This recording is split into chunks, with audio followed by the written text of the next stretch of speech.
প্রিয় দর্শক, আমরা দেখতে পাচ্ছি এখানে বাংলাদেশ রেলওয়ে শ্রমিক কর্মচারী ঐক্য জোটের ব্যানারে ওনাদের কিছু দাবি দেওয়া নিয়ে রেলপথ মন্ত্রণালয়ে ওনারা অবস্থান করছেন।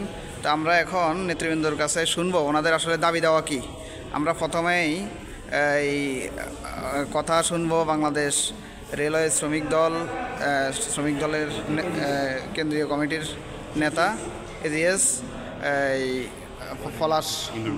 ইমরুল গায়েস পলাশ ভাই, ওনার থেকে আমরা কথা শুনবো। তা আপনারা এখানে কেন আসছেন, কি দাবি দেওয়া একটু আমাদেরকে যদি বলতেন।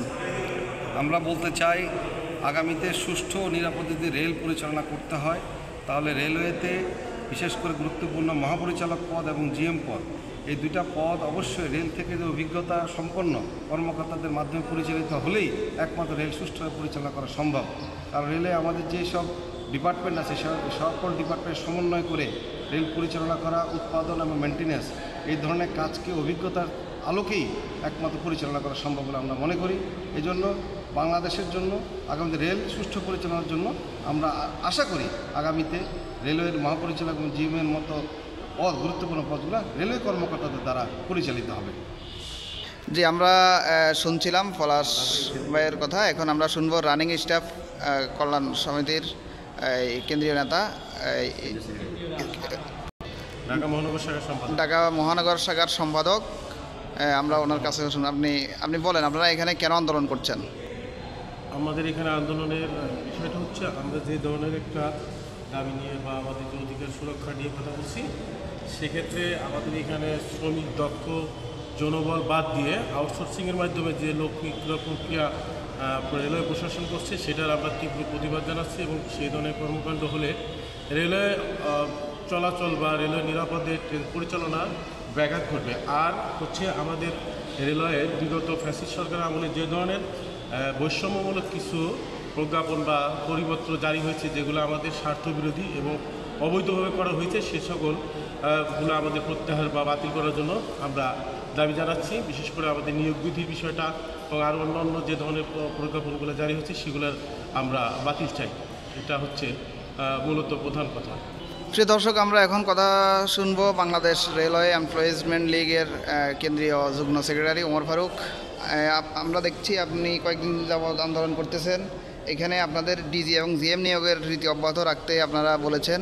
তো এই বিষয়টা আপনি কিভাবে কিভাবে কি করছেন আমাদেরকে যদি বলতেন। জি, ধন্যবাদ।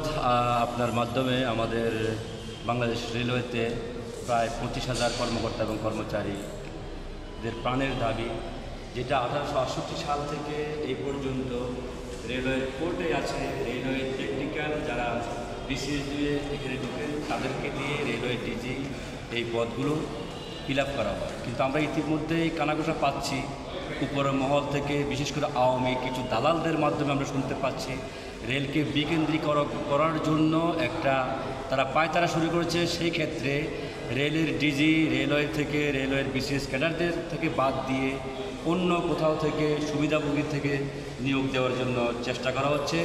এই চেষ্টা বাংলাদেশ রেলওয়ের সমস্ত কর্মচারী এবং কর্মকর্তারা তারা প্রতিহত করবে বলে আমি আজকের এই আমাদের ছোট্ট পরিসরে প্রতিবাদ থেকে আমি জোরালো প্রতিবাদ জানাচ্ছি। এবং আগামী দিনগুলোতে যদি এরকম সাহস কেউ করে থাকে, বাংলাদেশ রেলওয়ের ডিজি এবং অন্যান্য পদে অন্য কোথাও থেকে যদি নিয়োগ দেওয়া হয়, বাংলাদেশ রেলওয়ের কর্মকর্তা কর্মচারীরা এটা আপনার প্রতিহত করার জন্য যা যা করা দরকার শ্রমিক অঙ্গনে আমরা ইনশাল্লাহ করব, প্রস্তুত। জি, আসলে আমরা আজকে একত্রিত হয়েছি যে ফ্যাসিস্ট সরকারের স্বৈরাচারের যে নিয়োগ বিধি 2020 একটি নিয়োগ বিধি, কালো নিয়োগ বিধি করা হয়েছে। সেই নিয়োগ বিধিতে আমাদের পদোন্নতি এবং পদবঞ্চিত হচ্ছে সবাই। সকল স্টাফদের বিভিন্ন সুবিধা কাটেল করা হয়েছে 85 রুল থেকে। এই সুবিধাগুলি ছিল, এই 85-এর রুল কেটে 2000 নিয়োগ বিধি, কালো বিধি আমরা বাতিল করার জন্য এখানে আজকে আহ্বান জানাচ্ছি এবং আমরা আন্দোলন করছি।